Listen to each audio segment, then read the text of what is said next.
আজকের এই ভিডিওতে আমরা শিখব নাউন ফ্রেজ। নাউন ফ্রেজ সম্পর্কে শিখতে হলে আগে কিছু কথা যেখানে জেনে রাখা উচিত, সেটা হচ্ছে নাউন ফ্রেজ আসলে কোথায় কোথায় বসে। নাউন ফ্রেজ মূলত বসে কোথায়? নাউনের জায়গায়। যেহেতু নাউন ফ্রেজ নাউনের জায়গায় বসবে, এটা স্বাভাবিক। এরপরে নাউন ফ্রেজ কাজ করে কিসের মতো? নাউনের মতো। এই দুইটা কথা বেসিক্যালি মাথায় রাখতে হবে। নাউন ফ্রেজ নাউনের মতো কাজ করে এবং নাউন যেসব জায়গায় বসে ঠিক সেই সব জায়গায় নাউন ফ্রেজ বসে। এরপরে আসে হচ্ছে পজিশন অফ নাউন ফ্রেজ, ঠিক আছে?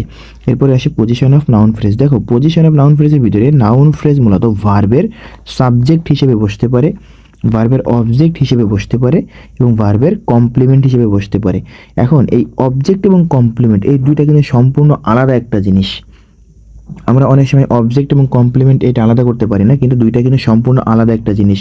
সো তোমাদের যাদের অবজেক্ট এবং কমপ্লিমেন্ট নিয়ে সমস্যা আছে তারা তোমরা আমার পেজে চাইলে ঘুরে আসতে পারো, ওইখানে একটা ভিডিও দেওয়া আছে এরকম। এখন বিষয় হচ্ছে যে এই দুইটা নিয়ে আমি একটু বেসিক্যালি কথা বলতে চাই, সাবজেক্ট এবং অবজেক্ট হিসেবে। আমরা কি জানি? সাবজেক্ট এবং অবজেক্ট হতে পারে কি নাউন অথবা প্রোনাউন। আমরা যেহেতু নাউন ফ্রেজ নিয়ে পড়তেছি, that's why obviously noun phrase এই সাবজেক্ট অথবা অবজেক্টের জায়গায় বসবে কিসের? ভার্বের। এবং কি হিসেবে বসবে বললাম? আর একটা কমপ্লিমেন্ট হিসেবে। তাহলে তিনটা পজিশন পেলাম। আরও একটা রয়েছে, দেখো, প্রি পজিশনের অবজেক্ট হিসেবে। আগে পড়ছিলাম ভার্বের অবজেক্ট হিসেবে এবং এখন আসছে প্রি পজিশনের অবজেক্ট হিসেবে। একটা উদাহরণ দেখলে এটা ক্লিয়ার হয়ে যাবে। দেখো, হি ইজ লুকিং অ্যাট, এই যে অ্যাট, এইটা প্রি পজিশন। এটা কি? Pre position. তাহলে প্রি পজিশনের পরে আন্ডারলাইনকৃত অংশ দ্য ব্রাইট মুন, এইটা হলো আমার নাউন ফ্রেজ। এটা হলো আমার নাউন ফ্রেজ। এখন এইখানে আরও ব্যাখ্যা রয়েছে। এই ব্যাখ্যাটা এই যে দি নাউন, এই যে দি ব্রাইট মুন, এটা আমরা একটু পরেই দেখলে আরও ক্লিয়ার হয়ে যাবে। তাহলে আরেকটা কী পেলাম? যে প্রি পজিশনের পরে অবজেক্ট হিসেবে নাউন ফ্রেজ বসতে পারে। এরপরে যেটা আছে সেটা হচ্ছে, দেখো, ডিটারমিনার এবং প্রি পজিশনের পরে নাউন ফ্রেজ বসে। কি বললাম? ডিটারমিনার এবং প্রি পজিশন এর পরে নাউন ফ্রেজ বসতে পারে। আরও একটা রয়েছে, সেটা হলো অ্যাপোজিশন হিসেবে। এখন অ্যাপোজিশন বা অ্যাপোজিটিভটা কি? নাউন বা প্রোনাউন সম্পর্কে যখন অতিরিক্ত কোনো তথ্য আমরা ব্যবহার করি সেটাকে অ্যাপোজিটিভ বা অ্যাপোজিশন বলে। সেক্ষেত্রে দেখো, সুমন, এটা হলো নাউন। এরপরে একটা আন্ডারলাইনিত অংশ, সেটা হলো মাই বেস্ট ফ্রেন্ড। এই যে মাই বেস্ট ফ্রেন্ড, এইটুকু হলো আমার অ্যাপোজিটিভ এবং এইটাই হলো আমার নাউন ফ্রেজ। কারণ কি? এই মাই বেস্ট ফ্রেন্ড এটা কোন জায়গা থেকে আসছে? মাই বেস্ট ফ্রেন্ড এটা আসছে হলো সুমন থেকে। ওকে, তাহলে সুমন থেকে যেহেতু এটা গেছে তাহলে এটাই আমার নাউন ফ্রেজ, এটাই হলো আমার অ্যাপোজিশন। এবার আসো আমরা কিছু দেখবো যে স্ট্রাকচার অফ নাউন ফ্রেজ, সবচেয়ে গুরুত্বপূর্ণ জায়গা এই স্ট্রাকচার অফ নাউন ফ্রেজ। এখানে আমরা টোটাল 8টি স্ট্রাকচার পড়বো। এই 8টি স্ট্রাকচার পুরোপুরি মুখস্থ রাখতে বলে নাউন ফ্রেজ থেকে যে কোনো ধরনের প্রশ্ন আসলে তুমি সেটা আনসার করতে পারবে। দেখো, বলতেছে ডিটারমিনার প্লাস নাউন, প্রথম যেটা, অর্থাৎ ডিটারমিনারের পরে কি বসবে? নাউন বসবে। দেখো, দি একটা ডিটারমিনার, এর পরবর্তীতে রয়েছে নাউন। দি গার্ল, এখানে দেখো দি একটা ডিটারমিনার, গার্ল একটা নাউন।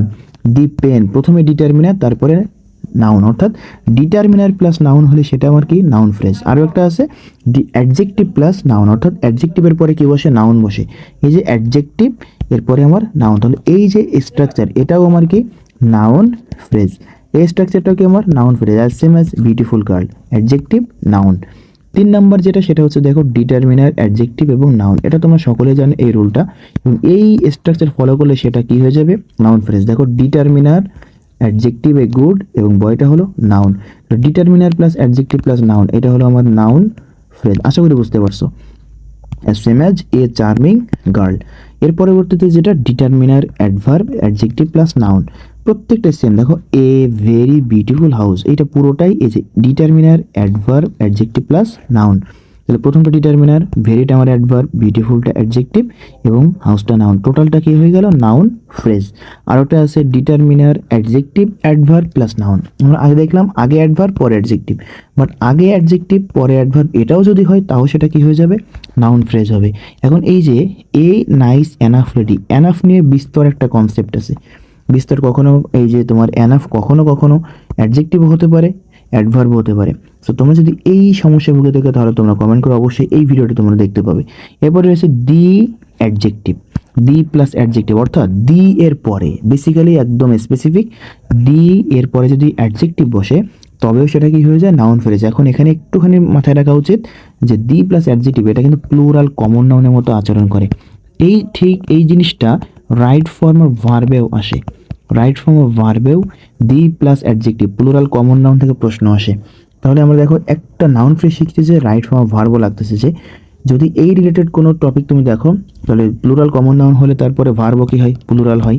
যেহেতু আমরা নাউন ফ্রেজ দেখতেছি তাহলে দি প্লাস অ্যাডজেক্টিভ এই স্ট্রাকচারটা হলেও সেটা কি হয়, নাউন ফ্রেজ। দেখো the brave, the honest, the poor, the rich. এই যে দি ব্রেভ মানে সাহসীরা, দি ব্রেভ মানে কি সাহসীরা। তারপরে দি অনেস্ট মানে কি সৎ ব্যক্তিরা বা সতেরা, পুয়ার মানে কি দি পুয়ার গরিবেরা, দি রিচ মানে কি ধনীরা। দেখো দি প্রত্যেকটার আগে দি রয়েছে এবং পরবর্তীতে একটা করে অ্যাডজেক্টিভ আছে, পুয়ার, রিচ, অনেস্ট, ব্রেভ। এই স্ট্রাকচার হলেও সেটা কি হয়ে যায়, নাউন ফ্রেজ। শেষের দুটো দেখো, দুই পাশে দুইটা নাউন মাঝখানে প্রিপোজিশন, খুবই গুরুত্বপূর্ণ একটা স্ট্রাকচার। দুই পাশে দুইটা নাউন মাঝখানে অফ হলে প্রিপোজিশন, ম্যান অফ লেটার্স মানে এক কথার লোক যেটাকে বলে। নাউন দুই পাশে দুইটা নাউন মাঝখানে অ্যান্ড, এই আর একটা, এই শেষের দুইটা এটা একটু আলাদা মার্ক করি। এই শেষের দুইটা খুবই গুরুত্বপূর্ণ স্ট্রাকচার, দুই পাশে দুইটা নাউন মাঝখানে প্রিপোজিশন, দুই পাশে দুইটা নাউন মাঝখানে অ্যান্ড। দেখো কিট অ্যান্ড কিন মানে রক্তের সম্পর্ক বা আত্মীয়তার সম্পর্ক, এইরকম বোঝাই। তাহলে এই টোটাল 8টা স্ট্রাকচার মুখস্থ করলে নাউন ফ্রেজ রিলেটেড প্রশ্ন আসলে তুমি ইজিলি আনসার করতে পারবা। এখন যে কথাটা হচ্ছে সেটা হচ্ছে জিরান্ড এবং ইনফিনিটিভ ফ্রেজ। তাহলে আরও দুইটা ফ্রেজ পেলাম, জিরান্ড এবং ইনফিনিটিভ ফ্রেজ। এরা যদি কোনো বাক্যের সাবজেক্ট অবজেক্ট বা কমপ্লিমেন্ট হয়, ভালো করে বুঝতে হবে, সাবজেক্ট অবজেক্ট বা কমপ্লিমেন্ট হয় তবেও এটা কি হবে, নাউন ফ্রেজ। তবে এখানে তবে হচ্ছে অপশানে, অপশানে অবশ্যই এই নাউন ফ্রেজ এই কথাটা থাকা লাগবে। নইলে যদি জেরান্ড হয়, অপশানে যদি নাউন ফ্রেজ না থাকে তাহলে তুমি জেরান্ড আনসার করবা, বা ইনফিনিটিভ হলে সেটা ইনফিনিটিভ ফ্রেজ আনসার করবা। যদি অপশানে নাউন ফ্রেজ থেকে থাকে তাহলে অবশ্যই নাউন ফ্রেজ আনসার করতে হবে, ইনফিনিটিভ ফ্রেজ বা জেরান্ড ফ্রেজ আনসার করা যাবে না। এবারে আমরা একটা এক্সাম্পল দেখি। দেখো বলতেছে দি বয় ওয়ান্টস টু গো হোম। এই যে ওয়ান্টস এটা হলো ভার্ব, বালকটি কি চাই, বাড়ি যেতে চায়। দেখো টু গো হোম অর্থাৎ ইনফিনিটিভ দিয়ে শুরু হয়েছে, ইনফিনিটিভ হয়েছে। এখন ইনফিনিটিভ হলে সেটা দেখো তো এই যে ভার্বের অবজেক্ট হিসেবে বসছে না, দি বয় ওয়ান্টস টু গো হোম, কি চাই, বাড়ি যেতে চাই, যেহেতু অবজেক্ট হিসেবে বসছে এটা আমার নাউন ফ্রেজ। আশা করি বুঝতে পারছো। এরপরে দেখো I like singing in the bath. এই যে like, singing in the bath, like মানে কি পছন্দ করি, তাহলে এটা আমার ভার্ব। তাহলে ভার্বকে প্রশ্ন করো কি দিয়ে, কি বা কাকে দিয়ে প্রশ্ন করলে আমরা কি জানি, অবজেক্ট পাওয়া যায়। তাহলে I like singing in the bath, আমি কি পছন্দ করি, গোসল করতে করতে মানে গোসল করার সময় গান গাইতে পছন্দ করি, এইটা বলতেছে। তাহলে সিঙ্গিং এর সাথে আইএনজি যুক্ত হয়েছে, আইএনজি যুক্ত হওয়ার কারণে এটা আমার এখন কি জেরান্ড। তাহলে জেরান্ড হওয়ার কারণে হিসাব অনুযায়ী এটা জিরান্ড ফ্রেজ হওয়ার কথা, বাট যেহেতু অবজেক্ট হিসেবে বসছে আমার অপশানে নাউন ফ্রেজও আছে, দ্যাটস এটা আমার কি হবে, নাউন ফ্রেজ আনসার করতে হবে। এরপর দেখো আরও একটা, two ride well requires practice. দেখো এই যে রিকোয়ার্স হলো আমার ভার্ব, তাহলে ভার্বের সাবজেক্ট হিসেবে বসছে টু রাইড ওয়েল, প্রিপোজিশন। যখন প্রিপোজিশন ইনফিনিটিভ, যেহেতু ইনফিনিটিভ সাবজেক্ট হিসেবে বসে গেছে এটাও আমার কি নাউন ফ্রেজ। ভালো করে বোঝা, বারবার বলতেছি, অপশানে যদি নাউন ফ্রেজ থেকে থাকে অবশ্যই নাউন ফ্রেজ আনসার হবে। অপশানে যদি ইনফিনিটিভ ফ্রেজ থাকে, নাউন ফ্রেজ না থাকে তখন ইনফিনিটিভ ফ্রেজ আনসার হবে, অন্যথায় হবে না। দেখো লাস্টেরটা, qualifying in the admission test is not easy. ভালো করে দেখো, তাহলে qualifying in the admission test, এই যে ইজ এইটা আমার ভার্ব, তাহলে ভার্বের আগে এটা সাবজেক্ট হিসেবে বসছে জিরান্ড, মানে qualifying verb plus ING, subject হিসেবে বসার কারণে এটা আমার কি হয়ে গেছে এখন, নাউন ফ্রেজ। এটা আমার কি হয়ে গেছে, নাউন ফ্রেজ। আশা করি যে জিরান্ড ফ্রেজ এবং নাউন ইনফিনিটিভ ফ্রেজ থেকে কী ধরনের প্রশ্ন আসলে নাউন ফ্রেজ হবে সেটা তোমাকে আমি ক্লিয়ার করতে পেরেছি। একটা গুরুত্বপূর্ণ কথা আছে, দেখো ট্রানজিটিভ ভার্বের অবজেক্ট হলে তা নাউন ফ্রেজ, ভালো করে মাথায় রাখবা। কোনো জিনিসটা যদি দেখো যে ট্রানজিটিভ ভার্বের অবজেক্ট হয়েছে, চোখ বন্ধ করে সেটা কি হয়ে যাবে, নাউন ফ্রেজ।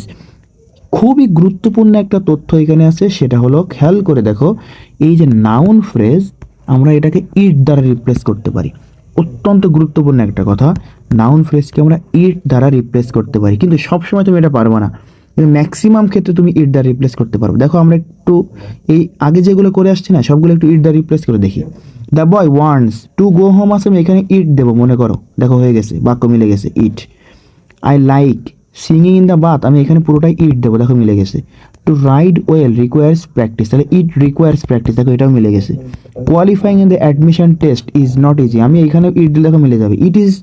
ইট টেস্ট, এটা একটু যদি এই পুরোটা ধরি যে টেস্ট পর্যন্ত রাখতাম তাহলে দেখো ইট ইজ নট ইজি, এটাও মিলে যাচ্ছে। অর্থাৎ ইট দ্বারা তুমি নাউন ফ্রেজকে রিপ্লেস করতে পারবা। দেখো আমরা শেষে একদম লাস্টে কয়েকটা প্র্যাকটিস করবো, তাহলে হয়তো বিষয়টা একদম আরও ক্লিয়ার হয়ে যাবে। দেখো to win a prize is my ambition, দেখো to win a prize is my ambition, ইজটা হলো ভার্ব, তাহলে ভার্বের সাবজেক্ট হিসেবে বসছে টু উইন এ প্রাইজ, আবার infinitive to plus V one দিয়ে শুরু হয়েছে, তাহলে এটা সাবজেক্ট হিসেবে বসার কারণে এটা আমার কি নাউন ফ্রেজ। আশা করি বুঝতে পারছো। I have no kith and kin in this town, আমরা একটু আগে দেখে আসছি কিথ অ্যান্ড কিন অর্থাৎ noun plus and plus noun, এইটা হলেও সেটা কি হয়ে যায় নাউন ফ্রেজ। খেয়াল করে দেখো দুই পাশে দুইটা নাউন, তাহলে এটা আমার কি হয়ে যাবে অবভিয়াসলি কি হবে নাউন ফ্রেজ, মানে রক্তের সম্পর্ক। Bipul is a man of letters, ভালো করে দেখো এই যে ম্যান অফ লেটার্স, দুই পাশে দুইটা, প্রথমে নাউন এ পাশেও নাউন মাঝখানে প্রিপোজিশন, দুই পাশে দুইটা নাউন মাঝখানে প্রিপোজিশন হলেও সেটাও কি নাউন ফ্রেজ। এছাড়াও এই যে দুইটা, এই দুইটা দেখো আমরা আরও অন্যভাবে ট্রাই করতে পারি, অন্যভাবে মেলাতে পারি। খেয়াল করে দেখো কি এই যে এইখানে যে অপশানটা রয়েছে সেটা আমি একটু দাঁড়াও একটু অন্য কালার করি তাহলে বুঝতে সুবিধা হবে। দেখো এইখানে যে অপশান যেটা রয়েছে সেটা হলো, খেয়াল করে দেখো এই যে নো এবং পরেরটা রয়েছে a, Bipul is a, I have no, এই যে নো অ্যান্ড এ এরা কি ডিটারমিনার না? আমি কিন্তু জানি এরা হলো ডিটারমিনার। তাহলে আমরা একটু আগে দেখো পড়ে আসছি ডিটারমিনার এবং প্রিপোজিশনের পরে, ভালো করে দেখো এই যে ডিটারমিনার এবং প্রিপোজিশনের পরে কি বসে নাউন ফ্রেজ বসে, ডিটারমিনার এবং প্রিপোজিশনের পরে। তো তুমি ভালো করে দেখো এখানে কি রয়েছে, এটা এই যে নো একটা ডিটারমিনার, এ একটা ডিটারমিনার, এর পরবর্তীতে আন্ডারলাইনকৃত অংশ, অবশ্যই সেটা কি হবে নাউন ফ্রেজ। আরও যদি ব্যাখ্যা করতে চাও সেটা হলো দুই পাশে দুইটা নাউন মাঝখানে অ্যান্ড, দুই পাশে দুইটা নাউন মাঝখানে প্রিপোজিশন, এটা হলেও সেটা নাউন ফ্রেজ। আশা করি এই রকম বিশ্লেষণ করলে, এইভাবে পড়লে তুমি নাউন ফ্রেজ থেকে যে প্রশ্ন আসুক সেটা তুমি আনসার করতে পারবা।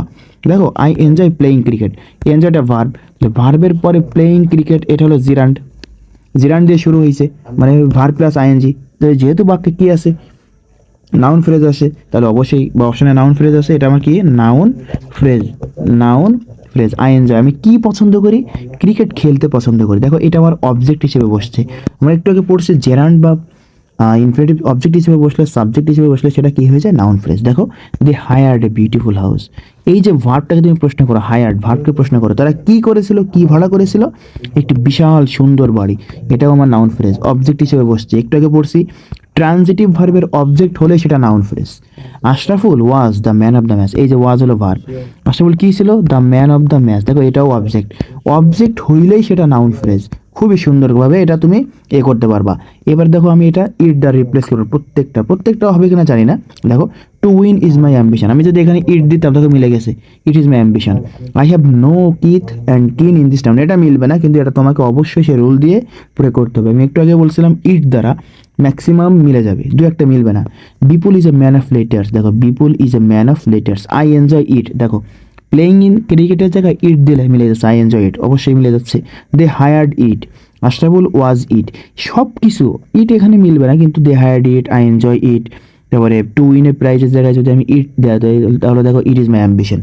সো এইভাবে পড়লে নাউন ফ্রেজ থেকে যে ধরনের প্রশ্ন আসুক না কেন সেটা তুমি ইজিলি আনসার করতে পারবা। সো এই ভিডিওটি ভালো লেগে থাকলে অবশ্যই ভিডিওটি শেয়ার করে রাখো এবং পরবর্তীতে ফ্রেজ রিলেটেড আরও ভিডিও দেখতে পেজে সাবস্ক্রাইব বা ফলো দিয়ে রাখো।